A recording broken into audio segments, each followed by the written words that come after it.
Welcome to Tamil food masala. இன்றைக்கி நம்ம வீடியோவில் ரொம்பவே சூப்பரான டிஃப்ரெண்ட்டான ரெசிபி நம்ம பார்க்க போகிறோம். அதாவது ரவையை யூஸ் பண்ணி எப்படி கொழுக்கட்டை செய்கிறதுன்னு நம்ம பார்க்கலாம். அதுக்கு தேவையான பொருள் ரவை 1 கப் எடுத்திருக்கேன். வெல்லம் 3/4 கப் இடித்து எடுத்து வச்சுருக்கேன். தேங்காய் இதே வெள்ளை கப்பில் நான் 1/2 கப் தேங்காய் துருவி எடுத்து வச்சுருக்கேன். எல்லா பொருளையும் நான் ஒரே கப்பில் அளந்து எடுத்து வச்சுருக்கேன்.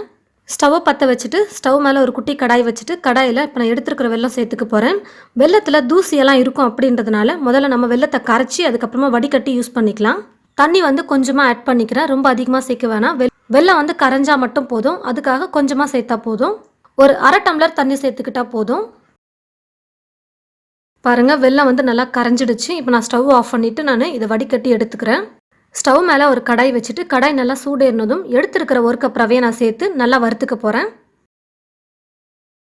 ஸ்டவ்வை மீடியம் ஃப்ளேமில் வச்சுட்டு ரவையை நல்லா வறுக்கணும். ரவை வறுக்கும் பொழுதே கூடவே 2 ஸ்பூன் நெய் சேர்த்து நான் நல்லா வறுத்துக்கிறேன். நெய் அதிகமாக வேண்டாம்னு நினைக்கிறவங்க 1 ஸ்பூன் சேர்த்துக்கோங்க.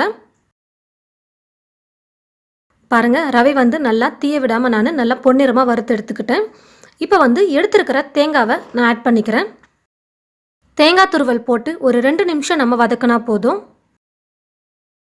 இது கூடவே கொஞ்சமாக ஏலக்காய் தூள் சேர்த்து மிக்ஸ் பண்ணிக்கிறேன். ஏலக்காய் தூள் போட்டு நல்லா மிக்ஸ் பண்ணதுக்கப்புறமா வெல்லத்தை கரைச்சி வடிகட்டி வச்சுருக்கோம் இல்லையா, இந்த வெல்லம் தண்ணியை இப்போ நான் ஊற்றி மிக்ஸ் பண்ணிக்க போகிறேன். ஸ்டவ்வை மீடியம் ஃப்ளேமில் வச்சுட்டே நம்ம வதக்கணும். இவ்வளோ இலக்கமாக இருக்கிறது அப்போ தான் கொஞ்சம் நல்லா கெட்டியாக வரும். அதே சமயத்தில் ரவையும் கொஞ்சம் நல்லா வெந்து வரும். பாருங்கள், இந்த அளவுக்கு நல்லா கெட்டியாக வர அளவுக்கு நம்ம நல்லா வதக்கணும். இந்த மாதிரி இருந்தால் தான் நம்ம உருண்டை பிடிக்கிறதுக்கு கரெக்டாக இருக்கும். இல்லைனா ரொம்ப இலக்கமாக இருந்தால் உருண்டை பிடிக்க முடியாது, உடஞ்சி விழுந்துடும்.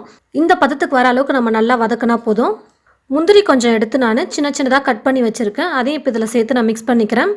உங்களுக்கு முந்திரி பிடிக்கலைன்னா வேர்க்கடலையை வறுத்து அந்த வேர்க்கடலையை கூட நம்ம சேர்த்துக்கலாம். அதுவும் ரொம்ப டேஸ்ட்டாக தான் இருக்கும். முந்திரியை போட்டு நல்லா மிக்ஸ் பண்ணதுக்கப்புறமா நான் ஸ்டவ் ஆஃப் பண்ணிடுறேன். கையில் எடுக்கிற அளவுக்கு சூடு ஆறட்டும். அதுக்கப்புறமா நம்ம உருண்டை பிடிச்சி வச்சுக்கலாம். பாருங்கள், இப்போ நான் கையில் எடுக்கிற அளவுக்கு சூடு கம்மியாயிடுச்சு. ஃபஸ்ட்டு கையில் எண்ணெய் அப்படி இல்லைன்னா நெய் தடவிட்டு அதுக்கப்புறமா உருண்டை பிடிச்சா கையில் ஒட்டாமல் வரும். இந்த மாதிரி உருண்டையாக பிடிச்சி ஒரு பிளேட்டில் நம்ம வச்சுக்கலாம். உங்களுக்கு எந்த ஷேப் வேணுமோ அந்த ஷேப்பில் நம்ம செஞ்சுக்கலாம். உருண்டையாக பண்ணலாம், அப்படி இல்லைன்னா பிடி கொழுக்கட்டைன்னு சொல்லுவாங்க இல்லையா, இது போல் நம்ம கொழுக்கட்டை மாதிரி நம்ம செஞ்சு வச்சுக்கலாம். உங்களுக்கு எந்த ஷேப்பில் வேணுமோ அந்த ஷேப்பில் நீங்கள் செஞ்சு வச்சுக்கலாம். இட்லி தட்டில் எண்ணெய் லைட்டாக தடவிக்கிறேன். இட்லி துணி இருந்தாலும் நீங்கள் அந்த துணி போட்டு நீங்கள் வைக்கலாம். அப்படி இல்லைன்னா எண்ணெய் தடவினாலே போதும், ஒட்டாமல் வரும். நான் கொழுக்கட்டை மாதிரி ரவையை பிடிக்கும் பொழுதே நான் இட்லி குண்டால் ஸ்டவ் மேலே தண்ணி ஊற்றி வச்சுட்டேன். தண்ணி நல்லா சூடேற ஆரம்பிச்சிடுச்சு. இப்போ நான் இட்லி தட்டை வச்சுட்டு பிடிச்சி வச்சுருக்கிற கொழுக்கட்டையெல்லாம் நான் எடுத்து வச்சிடுறேன்.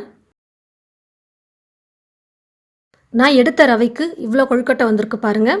எல்லாத்தையுமே நான் பிடிச்சி வச்சுட்டேன். இப்போ மூடி போட்டு மூடி வச்சிடலாம். கரெக்டாக ஒரு 20 நிமிஷம் வெந்ததுக்கப்புறமா நம்ம ஸ்டவ் ஆஃப் பண்ணிக்கலாம்.